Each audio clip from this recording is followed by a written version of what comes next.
behold, it's an unfinished project I sold.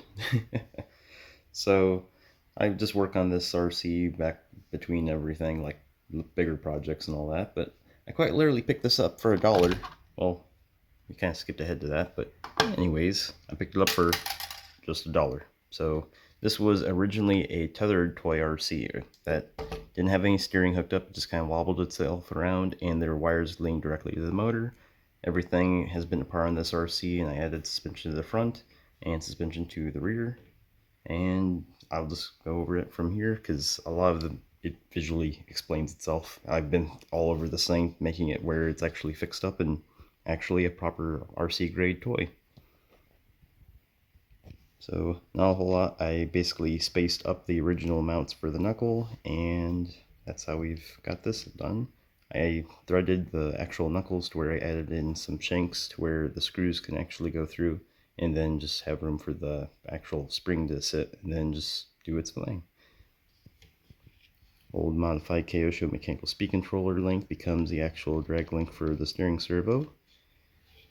I don't even remember what the servo is from. I think it may have been from the ECX Barrage, and then I just spaced it up to where I had enough room underneath of it for a WPL brand ESC.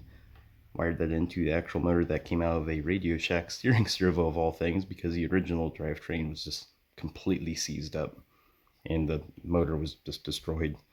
Then some Tamiya parts for the standoffs to add the springs to the back, and it's a little stiffer, but it works. Then found like a random little antenna that's tethered and just mounted that into the back, and that's one of the last things I have to do is solder in the little tab to mount this to the servo, or the antenna.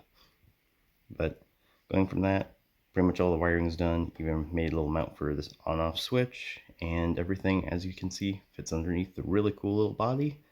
And after hours of searching, I still have no idea who made this thing back in the 70s, but dating from the hardware I found underneath in this, it has to be from that era due to it being a tethered toy and just the quality that I was finding with this whole RC, or more so toy at the time.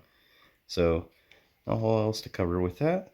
I will show you the back underneath one more time. As you can see, visually, doesn't look like I did a whole lot to it when you just set the body back on. Well, mostly on, but you get my point.